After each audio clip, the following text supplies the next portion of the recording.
Ngayon, kailan pa po nagsimula? Nung December, nung ano. Una, naramdaman mo nangalay lang, kumilot ng konti. Pinahilot mo, Nasabi lang po. tapos ano nangyari nung hinilot? Tapos, kumukay naman yung pakiramdam ko. Tapos Good. bumalik po ulit siya, parang malay lang din.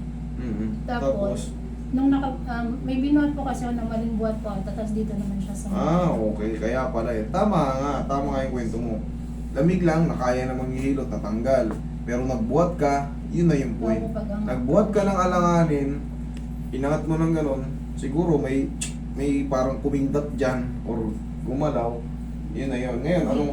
Dito siya sumakit, tapos pa kinabukas. Tapos nahirapan ako kumilos. Tapos Nahirapan ka na kinabukasan, pinahilot po namin. Mm. Yun nga po, sabi namin po ulit. Mm. Tapos, bumalik naman na siya ngayong year. Sunod-sunod na siya, halos hindi na siya. Nawawala. Nawala lang, pero konti. Tapos, sunod, bumabalik naman po. Tapos, nahirapan ako, yumuko. Tapos, tumayo. Nahirapan kayo mo kung tumayo. Opo. Dito siya sa ribs, ito? Dito siya, dito. Tapos, Sa malay niya. sa balakangan, sa mismong spine. Spine. Akala ko kanina dito eh. Opo. Nung kasi yung maling buhat ko, dito siya sumakit. Parang pumitik dito. Tapos nung hinilot, hindi na. Nandito naman na siya. Parang umiikot lang siya hanggang dito sa may... Wala kayo Sa naging may hindi ka kasama. nagpa-check up, hindi ka nagpa-x-ray, hindi ka Hindi nagpa-ano. Pero nung bumuhat ka may lumagupok, wala. Parang may pumitik po. lang na parang Pumitik massive lang na ano. ako dito.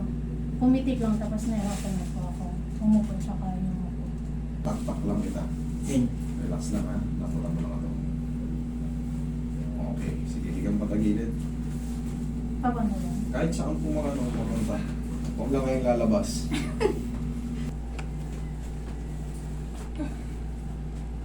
Kabilang side.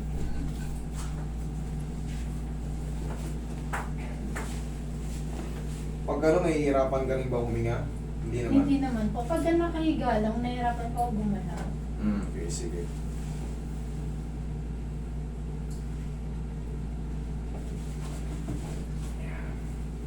Relax ka lang. Relax ka lang. Yeah, kung nalalabanan ha. Lambutan mo lang. Isa pa. Okay, tapa.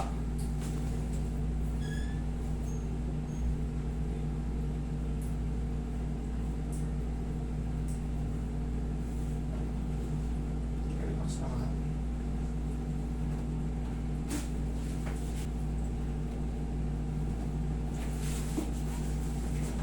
Relax na.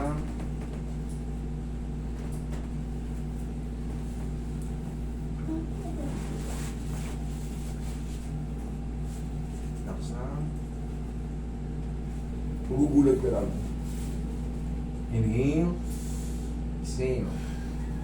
Thank you. Diyan ka lang muna. Huwag tatayo. Diyan ka lang. Tatagtag ka na yan. Kaya mo lang munang sumingaw yun yan. Mangangalhati na yun para mas makakamove ka na. Tapos, syempre, for the meantime, bagong adjust ka, iwas muna tayo sa mga pagbubuhat dun sa loob ng bahay, baka yung mga mineral, tangke-tangke ng mga ano, baka ikaw pa nag-aangat-angat doon. Tapos, iwasan nyo yung, ito madalas nangyayari ito sa pagligo. Sa pagligo lang, may nabibiktima dyan eh. Pagka kayo ay hindi naka-shower, maglagay kayo ng bangkito sa loob. Mas magandang nakaupo kayong maligo. Kaysa yung gano'n ng gano'n, galing na kayo sakit ng balakang. Marami na pong nabiktima ng ganyan. Maniwala kayo, hindi yung iba hindi halos makalabas ng banyo kasi nag-lock yung balakang. Tapos nabasa pa. Over the time, namamagana ng gusto. Okay? Yun lang muna. For the meantime, bawas muna sa mga buhat-buhat.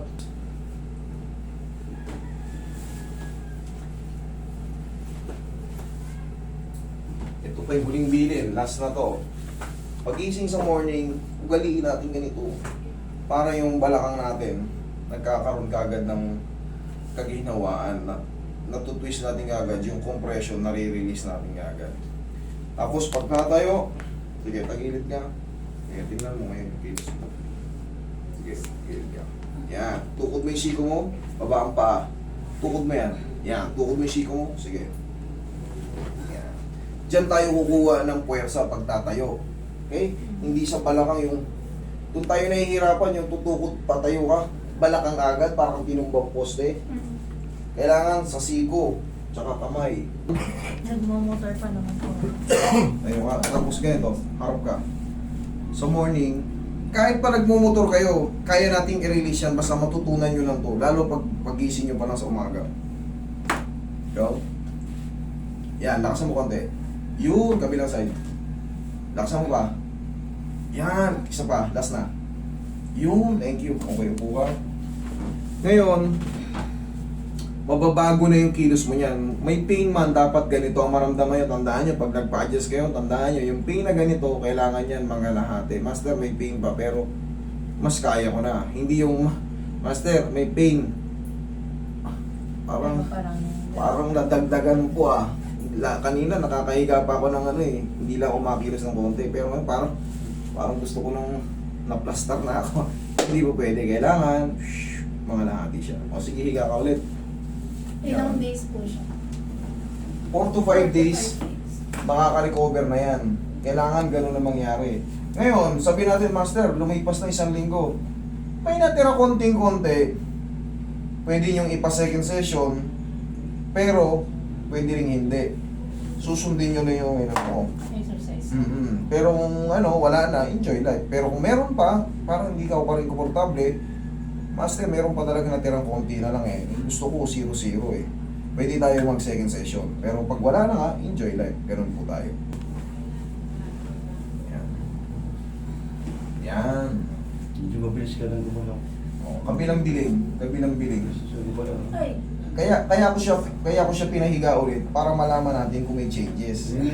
Kasi pagka wala pa rin changes, pipitikin ko pa. Pero kung nakita mo, nakakabiling-biling na siya, mas umukay siya. opo. O, ngayon, Konti na lang siya. konti na lang, tukot mo yan ha, ganyan ang tamang pagtayo. Yan, babae ko, tukot, sige, tukot mo. Yan, sige, tukod. Yan, diyan ka kumuha ng puwersa. Okay? Yan ang daily routine natin sa morning kasi discompression is discompression. Okay?